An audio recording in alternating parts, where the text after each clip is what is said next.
It's another beautiful sunny day here in Alamogordo, New Mexico. The perfect lighting, the peace and quiet is exactly what I need for the right setting for today's presentation. So today, I'd like to give you a little brief history on my own self-reflection as a public speaker. I'd like you to know a little bit about how I prepare for said speech and what my levels of anxiety can be depending on my level of preparation. And with that, I hope to eventually learn techniques throughout this class to make me a better public speaker for my own career now and for my future possible career in engineering. So before any of that, I'd first like to give you a brief history on my military experience.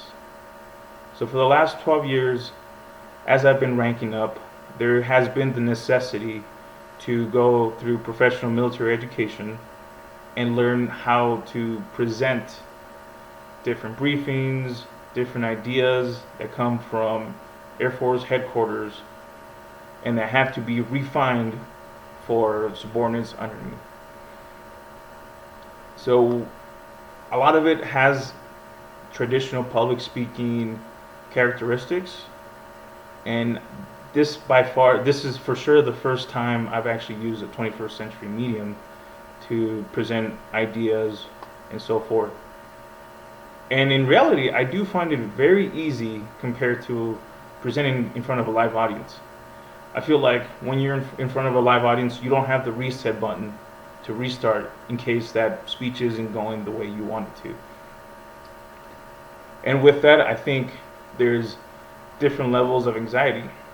So right now, I feel like although my level of anxiety is lower, it's still there. But feeling confident knowing that I can easily rehearse in time and be able to reset this whole thing makes me more comfortable.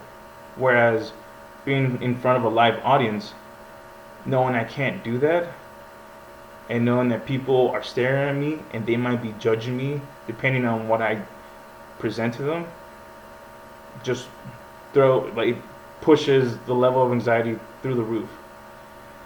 And I think that is one of the reasons I decided to take the speech class.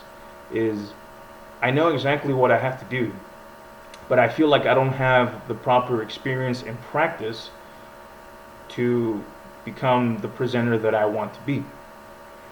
I think in time, being a good public speaker is going to help me in my career in the military.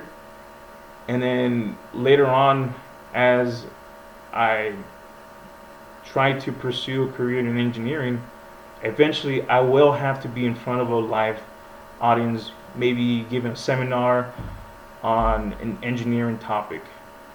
And if I'm not prepared for that, I feel like I'll be inhibited on how far I can take my career. So with that, I'd like to conclude with a simple quote by Peter Guber. And it says, "Being true to yourself involves showing and sharing emotion."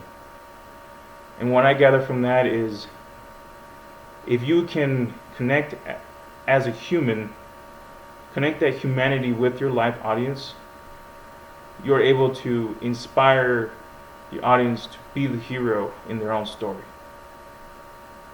Thank you so much for being here, lending me your time for my presentation, and I hope you all have a good afternoon.